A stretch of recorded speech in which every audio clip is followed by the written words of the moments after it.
All right, welcome everybody to our webinar today. You'll have to forgive me, I might be a little bit nervous. This is my first one. Y'all got to listen to my brother last week, and hopefully he did a great job. And we wanted to talk to you for a few minutes today.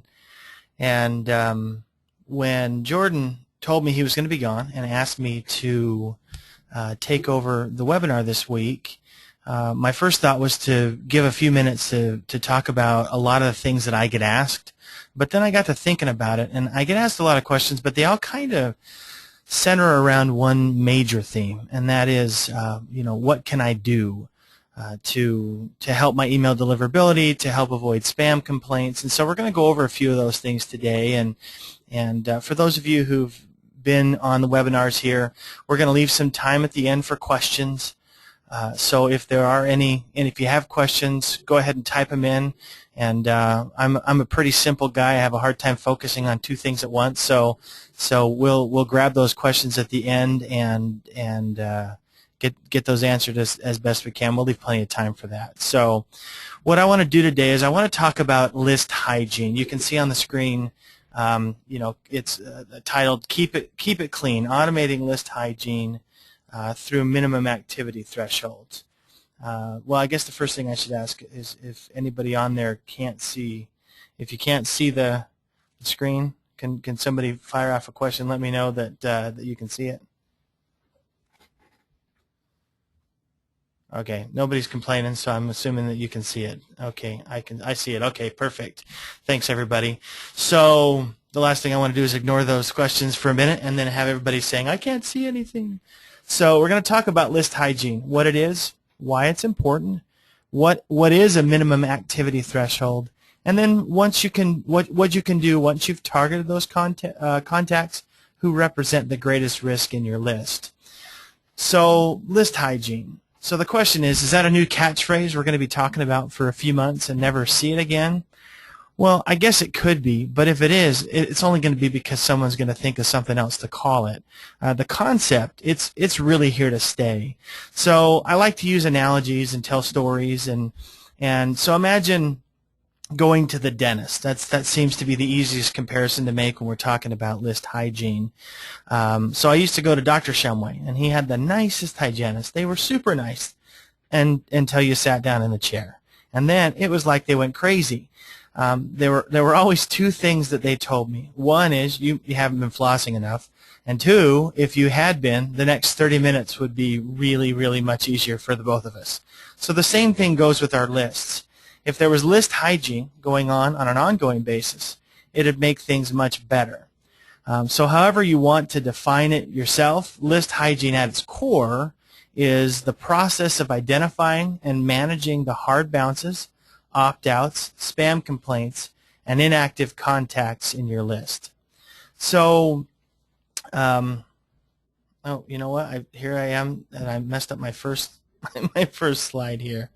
So there we go. You get to see what I just read. So we're going to go ahead and pop to the next one.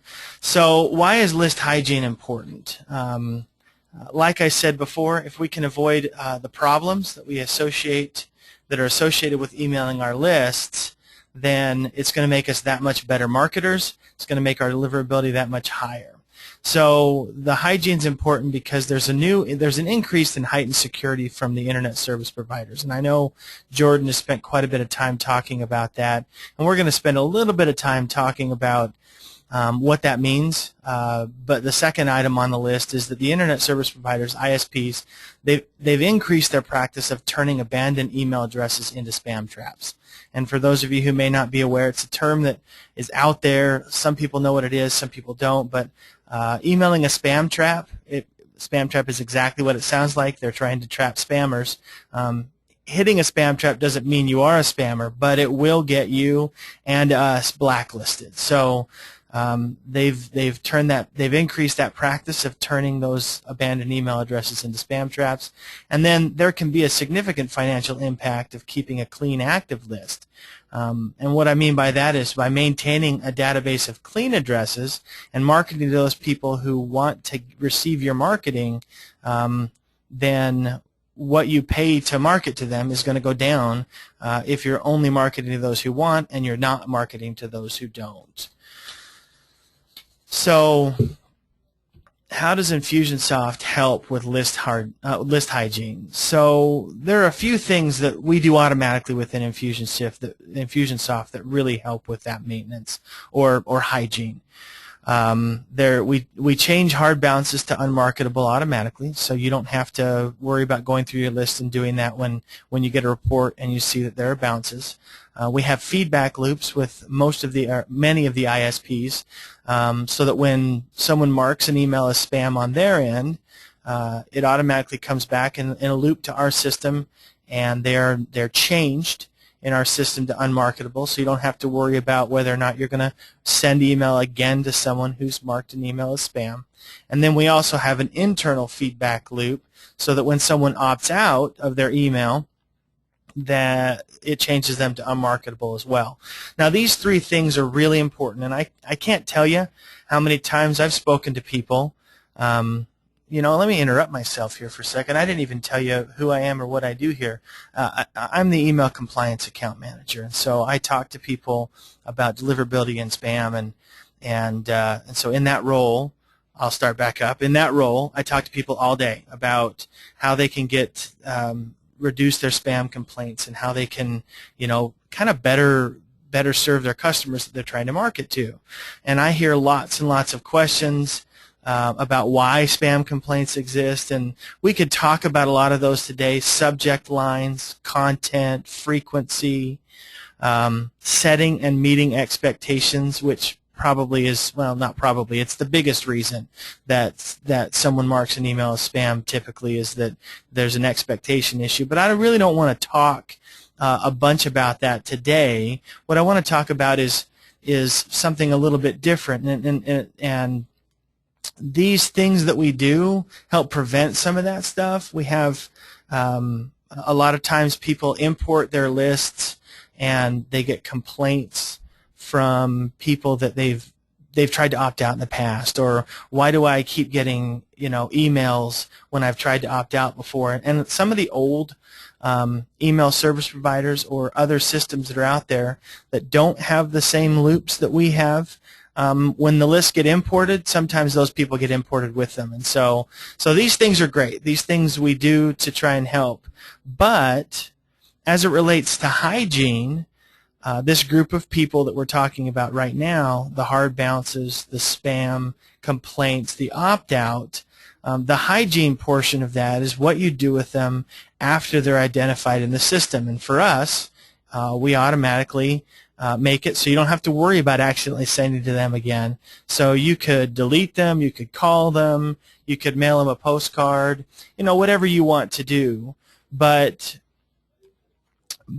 actually, as a quick side note, it seems like the first reaction for people when someone marks an email as spam is that they want to delete it from the system. I would strongly advise against deleting them until we've had a chance to learn everything we can, just kind of as a side note. And we'll talk about that a little more. I'm going to give you some contact information. You can email me questions that we may not get to today, but those are some of the things that you do from a hygiene standpoint with those particular people that are on that list. So let me flip to the next slide. So we've got everything covered, right? We've got hard bounces that are removed from the email list. The opt-outs are opted out. The spam complaints that are reported are removed. But how about inactive contacts? Have we identified inactive contacts? So that's what I want to talk about for the majority of this webinar or webcast is that concept of identifying those contacts, and then, of course, what to do with them after they're identified. Now, you'll find that most of my examples are about food. I used to travel for a living, and my brother Francis says that all my stories are the same way. I start talking about where I went in Chicago, and it's where I ate. So I guess maybe that's why I'm overweight. But anyhow, so this concept of trying to identify who inactive contacts are really stems from Dale and Thomas popcorn. And I don't know if any of you out there have heard of Dale and Thomas, but I love that stuff. And we used to be able to get it at a See's candy store that they would open in an empty store in the mall for Christmas.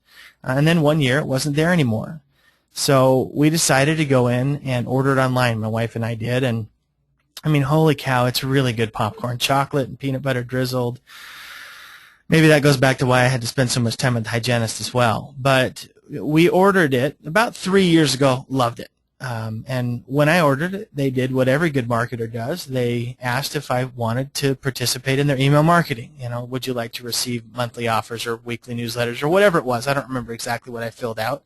But at the time, I was super jazzed about being able to get some of this popcorn. They did a good job, right? They made me want it. So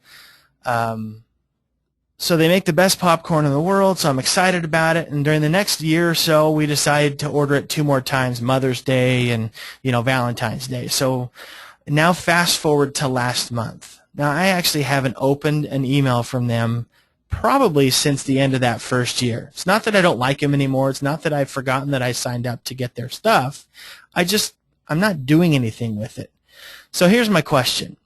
How long was I going to get their email? Probably forever. And every time I got it for the last year or so, I said to myself, I wonder if these guys are ever going to get the hint that I really don't want it anymore. And the answer is they're probably not. And that's where the concept of the minimum activity threshold came from. So this may be the most important and the most frequently left out step in list hygiene. Now, remember, the hygiene is about identifying and managing those contacts in your list that represent risk. So this step is super, super important because you can't manage them until you've identified them. And this group of people, of inactive contacts, as I've done my research and as I've looked at the statistics, are a huge, huge, huge percentage of those people who mark emails as spam.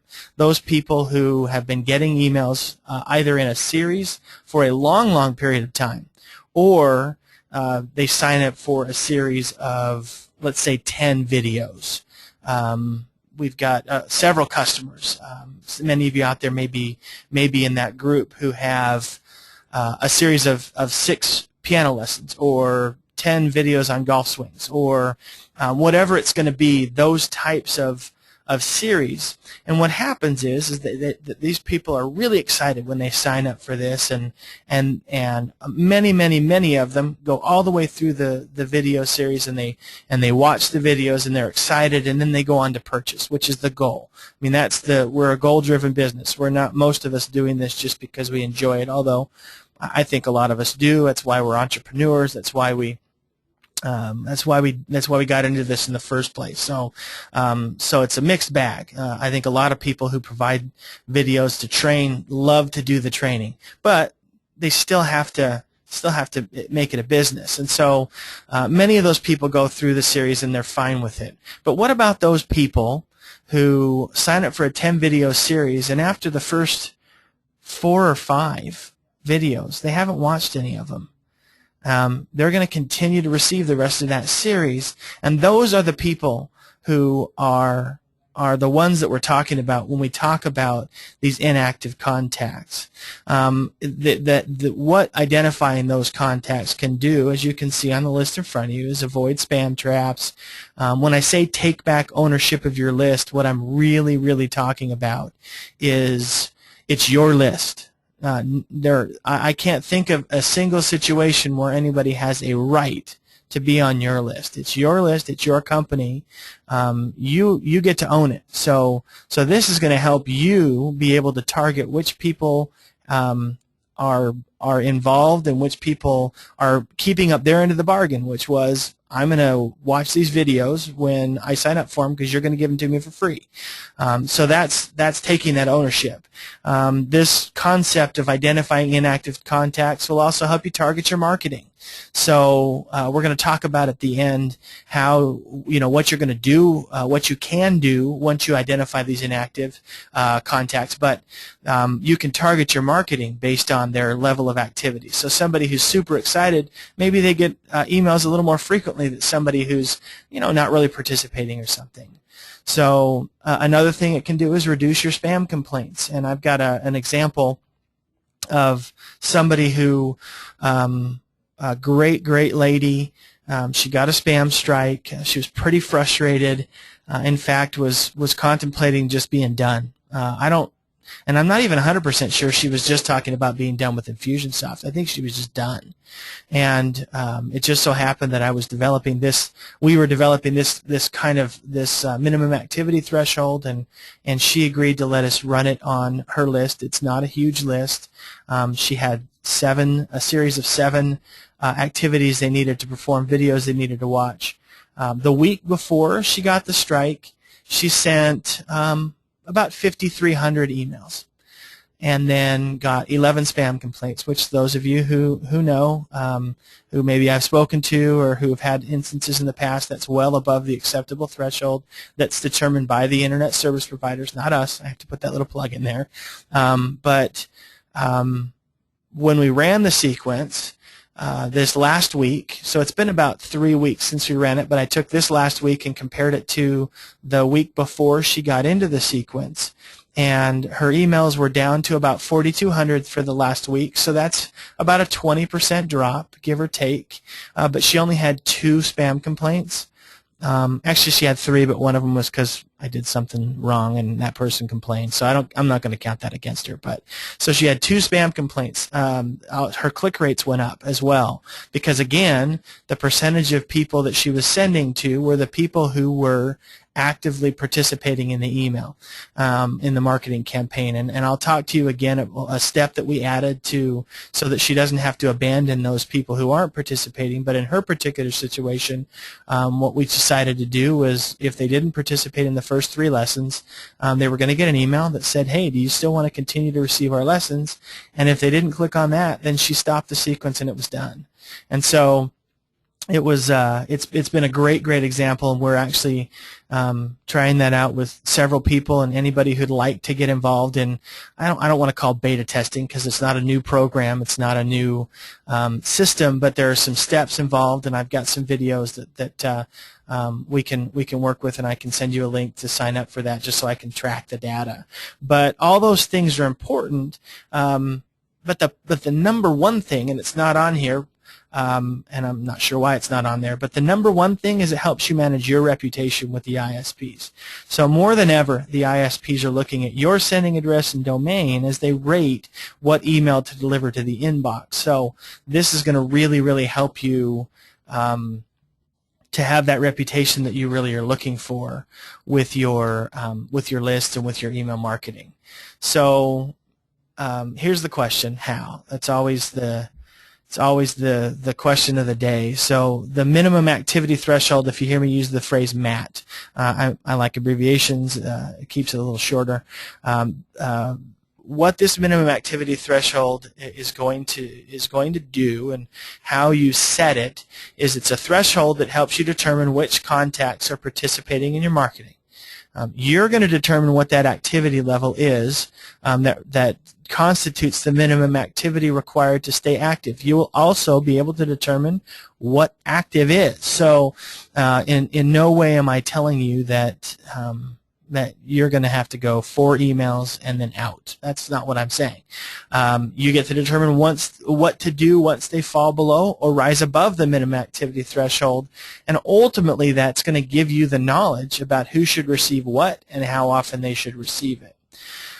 So all that's well and good, and I'm not going to go into the details of how to set up the actual action set and follow-up sequence that we've got. I can, like I said, there's a video sequence that I can help with that, and anybody who wants to try it, at the end my email address and everything will be listed, and you can ask questions and we can go over a little bit of that. But what I want to do is go over right now is the question that's probably on everybody's mind is, what do you do with them once they're identified?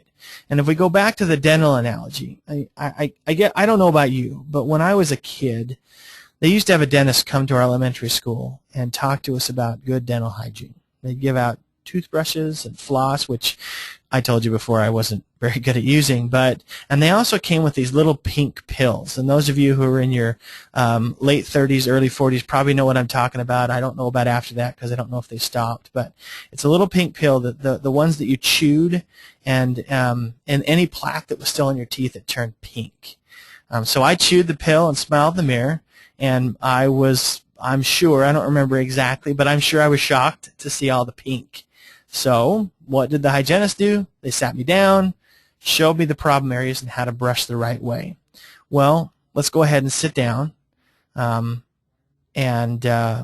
we establish the minimum activity threshold, and that's the problem areas, that's the people that we want to talk about looking at, now we need to kind of figure out how to brush, what we're going to do. So there are several different options that you can do, and unlike the dentist and the hygienist, I'm not going to tell you what to do. It's your business, it's your list, and it's your choice. Having said that, though, here are some suggestions for things that you could do.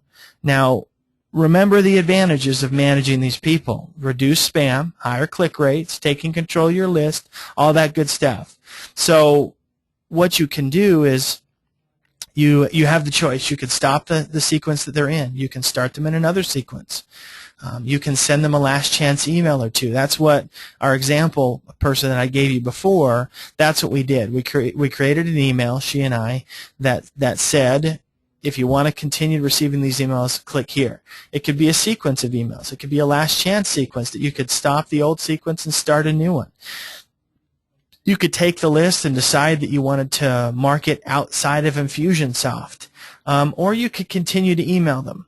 Obviously as the email compliance person, my preference would be for you to do your best to figure out the best way to keep your email spam complaints low. But as a marketing person and as an entrepreneur, I want you to be able to feel like these people are not lost causes, but at the same time figure out the best way and the least risky way to interact with them. So the sequence that we talk about in this video, it's set up with a last chance email built into it. You have to write the email, but it's in the sequence. It's set up with a stop sequence, so it will stop their sequences. Both of those sequences you could, those action steps, pardon me, you could make inactive. So all it would do at that point would be just to tag them as inactive, and then you could run reports and figure out, okay, who are the inactive people? What is it that they want to do, and what do you want to do with them? So that's kind of the step here, is for you to determine and use the tools that are already available in Infusionsoft. And we've got some great stuff coming in future releases that are going to help automate this a little bit more, but I don't want to wait till then. So I'm telling you, I'm excited about this. I think what excites me the most is this particular lady that I was telling you about. She sent me an email, and this doesn't have anything to do with me, or it's not even really Infusionsoft. It's her. She's in love with her business again because she feels like she's got a grasp. And what's interesting is what we did was we kind of turned the light on things, and so she's decided, well, maybe I can add some content that will make fewer people drop out, and they'll click on the stuff, and maybe I need to space the emails differently. So even if we didn't do anything else with this process, we turned the light on to what she could do to revamp and to make this fresh. And so I'm excited about it. I know that this is an hour-long webinar, but I wanted to leave lots of time for questions, and it appears that we have several. So again, I'm excited to be here. I'm going to flip to the last screen. It's got my, I guess I have to click here first. And there we go. It's got my contact information, my email address, my Twitter handle, although I can be completely frank with you, although I work at a software company, I don't even know what that means. That's my Twitter handle, and apparently it's a judge of my value as a person as to how many people follow me. So if you want to follow me, great. If not, I don't even know how to make a post. So in any event, as it relates to this particular concept and what we're doing, what I'm going to do is I'm going to create a web form. I'll send you, if you'll email me and let me know, I'm not leaving yet, I'm just finishing this part up. If you'll let me know that you want to participate, again, I want to get some baseline numbers before you start, and then kind of track it a little bit. I'm not going to interfere. Again, I do also want to know what your plans are to do with it, so I can start to kind of document it for InfusionCon, where we're going to have a big class on this. I would love to have all the people participate that want to. I'm going to probably just create a web form where you can sign up and get an email and maybe some reminders and things like that. I promise not to spam you. So let's go ahead and let's go ahead, and I'm going to pull the questions up here, and I'm just going to kind of start at the beginning. Thank you, Daniel.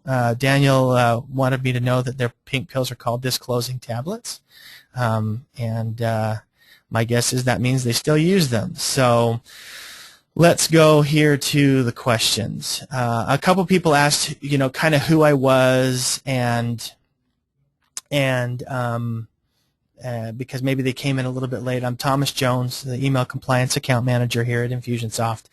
I promise I'm not scary. If you get an email from me, the first one's probably automated, so just give me a call and we can certainly talk about that. So I'm just going to go ahead and start at the beginning, and keep asking questions, and we'll certainly get to as many of them as we can. I think I left enough time for that. So Roger asks, when people double opt in and get your free stuff and then 2 days later turn around and mark you as spam, does that hurt your credibility? Well, there's a couple things that I want to address there. First of all, I know this is just nitpicking, but I really would like people to get out of their vernacular the phrase "mark you as spam." They're not marking you as spam, and they're marking that particular email as spam. And the reason that I really want to emphasize that is because it's not an indictment on you when we get a review or a feedback loop from the ISP, because it's just that somebody marked an email as spam. But on to the question, does that hurt your credibility? The answer is, if it happens often enough, yeah. And I'm kind of new to the whole blogosphere, but I did a blog on that. And what you really have to be careful of when you do the double opt-ins and you're offering free stuff is you have to be careful as to what you're tying it to. If you're tying the free book or the white page to marketing, and they just want the white page, they're very likely going to click yes, I agree to get your stuff, with the intention at the time that they mark it that they're going to mark you as spam or they're going to opt out, and that doesn't help anybody. So the ideal issue there would probably be to separate those two. Now, I understand that doesn't seem fair, but I'm just giving you, ideally, best practices to not tie the free stuff to the marketing. If it's good free stuff and you've got great content in there, it's what people want, you always have the ability at the end of that free content to ask them to opt in. If they liked it, maybe they marinate on it for a couple days, they come back to your website, give them a way to opt in. Then, again, I'm not going to tell you have to do that, but hopefully that answers your question. So let's see here. Can you set up 2 different minimum activity threshold sequences for 2 markets? Absolutely. There are a couple different things you have to consider. There's some work involved if you're coming in the middle of the cycle, and what I mean by that is if you've been with us for a couple of years, that means you're going to have some sequences already in place, probably lots of them. You're also going to have a large customer base. So that's going to set up a little bit differently than somebody who's just getting started. But yeah, absolutely, you can absolutely do that. Let's see here. As for, somebody actually asked a side note question about how you can play Mastermind archives. That is a great question. If you can email me that, I will get it to Jordan. He's kind of the king of all things Mastermind. So I will get you an answer if you'll email me that, and I'll get that for you. somebody asked, where do you set the MAT in the actual application? Great question. It's what it is the minimum activity threshold. Again, you're going to set that, and it's going to be something that you put. Ideally, you would build it, and again, the videos will show you how to do that. You build it, and the sequence starts and stops based on, the best way to do it is on clicks. If you're doing plain text emails, that's obviously going to make those links because automation links in plain text emails are huge. So that may not be an option in plain text emails. It may be better to build into the sequence an email that says, hey, we just wanted your feedback. If you'd still like to continue receiving, click here. And that would be something akin to a double opt-in or something like that. But if you're doing plain text exclusively, it makes it a little more difficult. We're hoping to address that as we build it into the actual product. But as far as where you would set it, again, it would be you would put. I don't want to go too far into depth in the actual how-to because again, we want to make sure we get to questions. But what the long and the short of it is that you're setting up something called an inactive customer sequence that every customer gets put into as soon as they sign up or they purchase or they do a web form or whatever, and there's a timer on it that makes it so that inactive sequence doesn't start for 15 days, 45 days, 60 days, 90 days, however long you determine it's going to be. And then you have an action set that you build that every time they click on that, it resets that timer. So at the end of 45 days, if they haven't clicked on anything, whatever you tell the system to do, pull them out of the sequence, send them a last chance email, whatever it is, that's how that would work. Again, if that didn't answer the question, absolutely feel free to fire me off an email or throw it back in here, and we'll go back. We'll get back to it. Let's see here. How long do you wait to tag a client inactive if you know that they haven't looked at their email sequence? With so many emails out there, it may take me a month before I get to some of the email sequences. I think I understand the question. The system would tag the client inactive when you told them to, and again, as soon as let's take as an example, you've got a weekly email that you want to send out, and let's say somebody's out of the country or they're busy or they're in school and they just don't get a chance to open them, and they drop out of the sequence because you've set it. Let's say you've set it at 25 days and it's been a month since they looked at it. And then they open up their email at 26 days, and they see these emails, and there's good content, and they want to get it, and they click on it. It'll start that whole thing up, and it'll just you can get it to restart the sequence if that's what you want it to do. So, in other words, nothing in here is going to be permanent. So if somebody gets flipped to inactive, then they go on and click on something, then they would get the reactive tag, and then that would help you to tag them and know people who have been participating and not. So if that, again, anybody whose question I don't answer, please send me an email, and we can certainly talk on the phone, or I can email you back.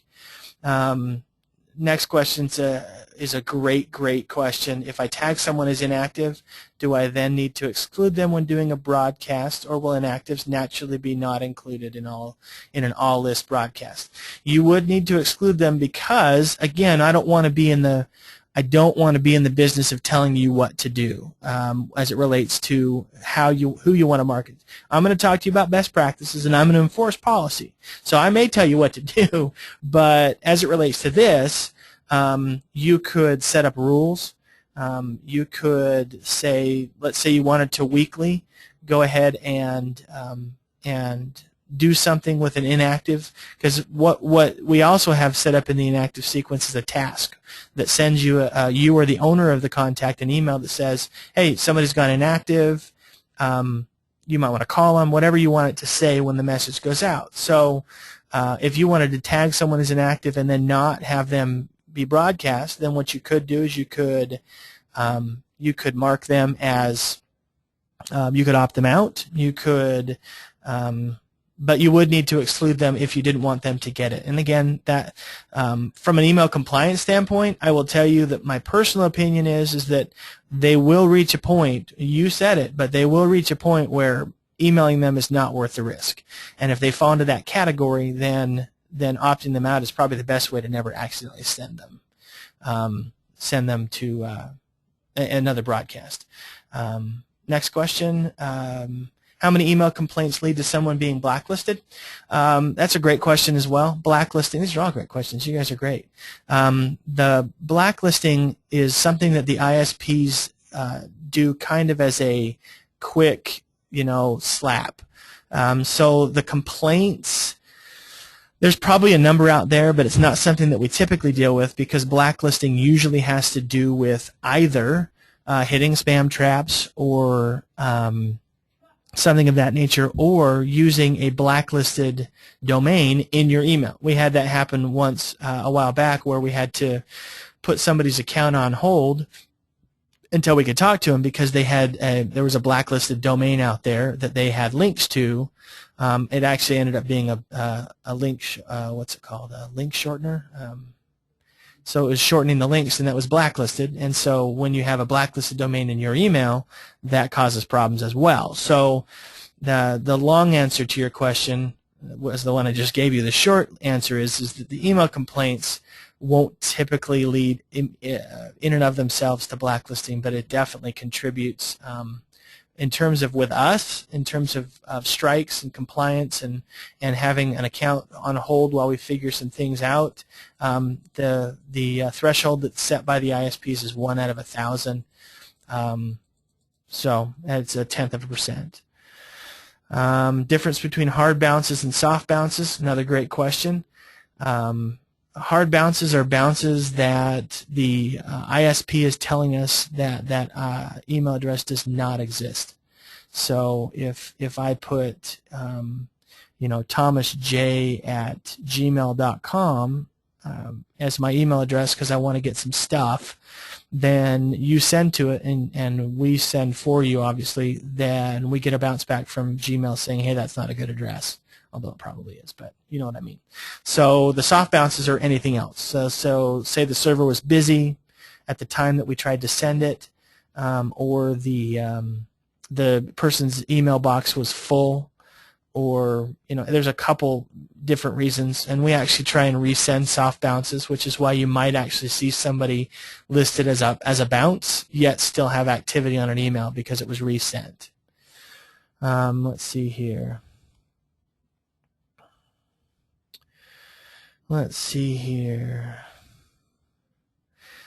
Another good question. What's the standard spam complaint percentage per email batch sent? There's really no standard complaint percentage. I mean, ideally it would be 0, but I mean, there's always that one person who wakes up on the wrong side of the bed, or they're getting email for something they shouldn't be and they decide to leave. So there's no real percentage. Again, you want to keep it at under 1 in 1,000, and we shouldn't have any issue. Same thing with the opt-outs. There's no real average. It's going to depend on the industry. Let's see here. Let's see. I'm going to scroll down and find a different question. A lot of people asking kind of a similar deal here. The video to show you how to do it step by step. It's not an official training video, so it's not going to be in the help center. Again, just email me and I'll send you the link. Looks like somebody took the time to answer the question about the mastermind activities. That was great. Thank you so much for answering that.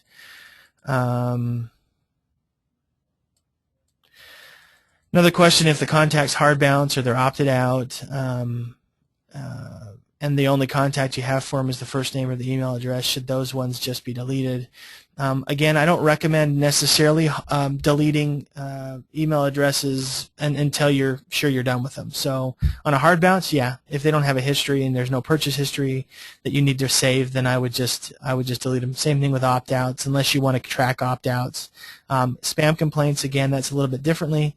My best recommendation on spam complaints is leave those in the system until you've had a chance to really look into, lead generation, where they came from, or maybe from links that they've clicked on, or their activity levels, so you can kind of start to see if there are some trends on particular sequences or things like that. I had a guy yesterday that is running a report to see where in the sequence spam complaints really start to shoot up. I suspect he's going to find it's in the 7, 8, 9, 10 range. It's a 12 email series he's running. So, and it's harder to do that when you delete them because their history goes with them. So let's see here.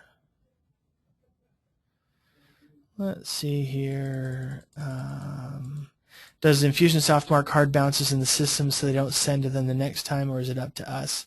It marks them as hard bounces, so you don't have to worry about resending to them. So let's see here. Let us see here. There's a couple questions that were fairly specific that I don't want to spend a bunch of time talking about. So those of you who had specific questions about maybe some training, or there's one in here from Patrick. If you want to email me the first question about not being able to find their email, then I can go into that specifically with you. As it relates to the other question, I don't want anybody to think that I'm not willing to talk about this. What's the deal with Infusionsoft getting blacklisted on URIBL? It happens quite a bit. The problem is anybody can blacklist you on URIBL. So if somebody gets unhappy with you, or they mad at you, or if you're a competitor, it makes it really easy to blacklist. And we work with them when we get reports that we're blacklisted, and we try and figure out where it came from and to see what we can do. But again, it's one about that's what it's about. So, and I can certainly get you some documentation on how all that works as well. Let's see. Boy, Jennifer, that is a great question. I would, when Jordan gets back, he's still on the customer tour. Her question had to do with a webinar a few months back, some words that were good to use and words you shouldn't use in an email, and where that would be listed in the help section. Again, that's kind of Jordan's area. So again, if I don't have, just as your name, it doesn't have anything else. If you could just fire me off an email, I'll certainly work to get you the contact information on that. The great question about email being sent to Yahoo accounts and going straight to the spam box. Is there a way to get around that? There are lots of different reasons the email gets to spam. One's going to be sender reputation. One is going to be their settings, how high their security settings are, if they've whitelisted you. I mean, which means if they click that you're somebody that they're waiting for email from, that's absolutely something that they can mark. And I would always encourage you to encourage them to do that. One other thing that is really big, I actually just learned myself, is you want to use the same from address, because a lot of times they'll whitelist a from address, and then when you switch, it doesn't go along by domain. So if you're at jbtools.net and it's thomas@jbtools.net, and then you decide to send an email from sarah@jbtools.net, the Sarah one would not be whitelisted. So because they only are looking at the email address itself. So there's a couple different things, and again, if questions don't get answered, then we can certainly absolutely get those answered in more detail. Question here. about whitelisting the sender. What's the address they should whitelist? They're actually when they whitelist the email. So if they in most of the boxes they have most of the ISPs, and I can't tell you about every single one, but I can speak to the ones that I deal with personally. In Gmail you can add a star. In AOL you can add them as, or Yahoo I think you can add them as a safe sender, and it will, if they take the email, it's going to automatically grab the address. So they don't whitelist Infusionsoft, they whitelist your address. Let's see here. How do we go about working with emails that are getting skipped on broadcast due to bounces but not opt-ins? Not quite sure I understand the question in terms of emails that are getting skipped. I'll be completely honest with you. The system used to tell you the exact reason they were skipped. We're working on getting that back in. I know everything is tied to everything else, and it's a reporting function.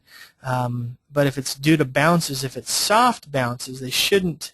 I'll have to look this up, but I don't think they should be skipped for soft bounces. Obviously the opt-outs, those are skipped, but that's not what you're asking. So Patrick, let's talk outside and see if we can get some specifics, maybe some instances where we can look at past broadcasts and see what what we can do to take a look at that specific situation. So let's see here. Okay, I was just about to ask if there are more questions, and I just got two more. So what report in Infusionsoft will tell you what specific emails in a sequence are causing spam complaints? That's a great question, and it's a great report to run.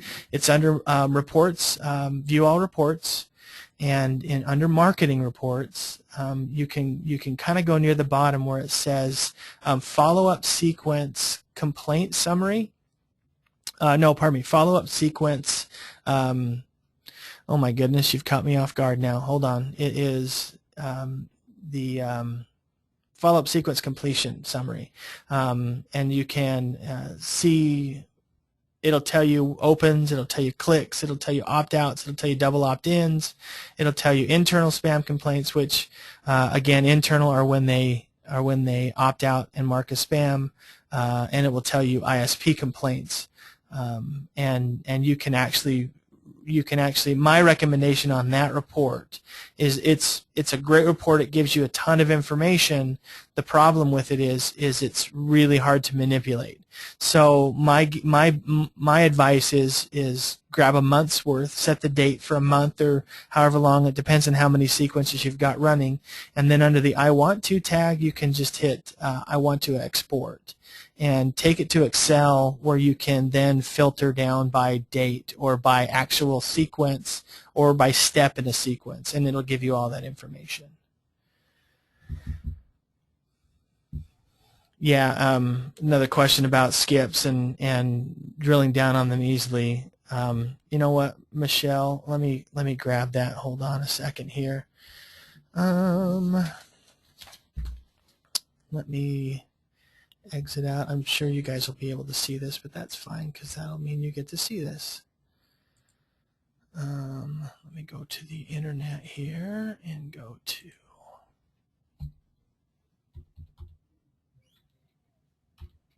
you would think I'd have mine on memorized, but I don't, so I have to use this one. Oh, we'll just use TJ's. Okay. Oh, continue. Okay, so reports. Marketing reports. Oh, it's follow-up sequence email conversion report. I apologize. Yeah, I apologize. You can't. It's conversion report, and if you can see it, let me see here. Did that answer your question? Okay, there you go. Thanks. Okay, so the webinar links. I'm not a real techno person, so if you don't have to bother Jordan. Let me see here. The webinar links. Oh, let me click on here and just go to Infusionsoft. Let's see here. help.infusionsoft. We got about 10 minutes left, so oops, I guess I must have spelled something wrong. Oh, there it is. I don't type while I... Oh, okay. Okay, perfect. Let's see here. Mastermind. We're talking about the mastermind. No, okay. Stop.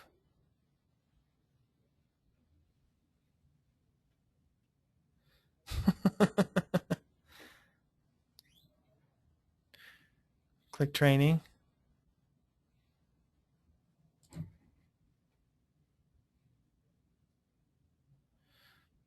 This is kind of embarrassing, but okay, that's okay. I can take it. Webinars and events. Mastermind webinars. Thank you, Kara. So let's see here. Where's the one? Archive. So that's the one that's the link I need to copy in, right? I think I can paste it there. Send to all. Okay, tell me if you guys got that. See, I'm learning stuff every day. Okay, perfect. All right, so let me see if there are any other questions. We got about 10 minutes. Let's see here. All right. The standard complaint. The standard complaint that ISPs allow is 1 out of 1,000. Obviously, you know, you don't want to skirt that line, and I don't want to scare anybody and think if you send 2,000 emails and you get, you know, 3 complaints, you're going to get shut down. That's not really what we're talking about. What we're looking at, if you look at the acceptable use policy, we're talking about extreme examples or consistency. So if you're consistently over that rate, we're obviously working on the best way to communicate this to people when it happens. We're working on, you know, emails that can go out that are a little more proactive, so if they start to creep up, and we appreciate your patience and all that, and you've heard my voice now, you know I'm not a mean guy, I'm not scary, so if you do get the email, it is not the end of the world. We you know, we're obviously not trying to make it difficult. We just want to make sure that, you know, all you guys have the best opportunities to be successful and have the best deliverability. So again, if you've got my contact information, let me see if I'm smart enough to figure out how to get that back on the screen. Maybe. So it's right there. Again, email me any questions you have, and